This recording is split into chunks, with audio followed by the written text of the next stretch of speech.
Tatlong signs na mahal ka ng isang babae. Makinig ka. Number 1 sign, napakasilosa at tamang hinala.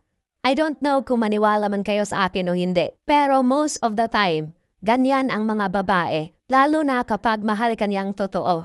At kung naghahanap ka man ng babaeng hindi silosa, 100% hindi ka mahal yan. Kasi ang babaeng totoong nagmamahal, magseselos talaga yan.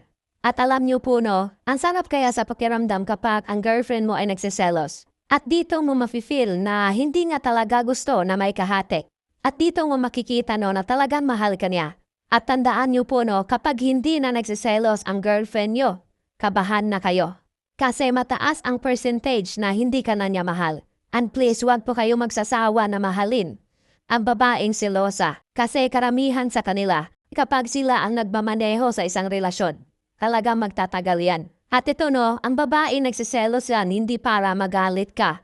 Nagsiselos yan kasi gusto nila na sila lang yung pagtuunan ng pansin mo. Pangalawang senyales na mahal ka ng isang babae. Tanggap ka.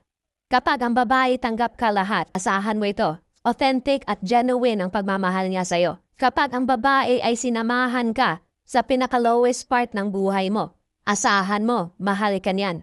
Ito yung nagstay siya sa'yo kahit nung walang-wala ka pa. At kahit ano pa man ang past mo, tanggap ka niya.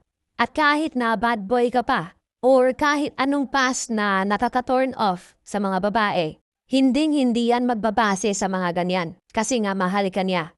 Pangatlong sign na mahal ka talaga ng isang babae, supportive. Kapag ang babae ay sinusuportahan ka sa lahat ng bagay na ikakabuti sa buhay mo, maniwala po kayo sa akin, sobrang bless niyo po. Kasi nowadays, napaka-rare na lang ang ganyang mga babae.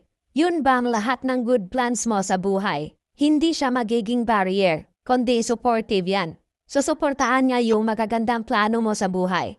At ito no, makinig po kayo. Kapag ang isang babae, supportive yan sa lahat ng good plans mo.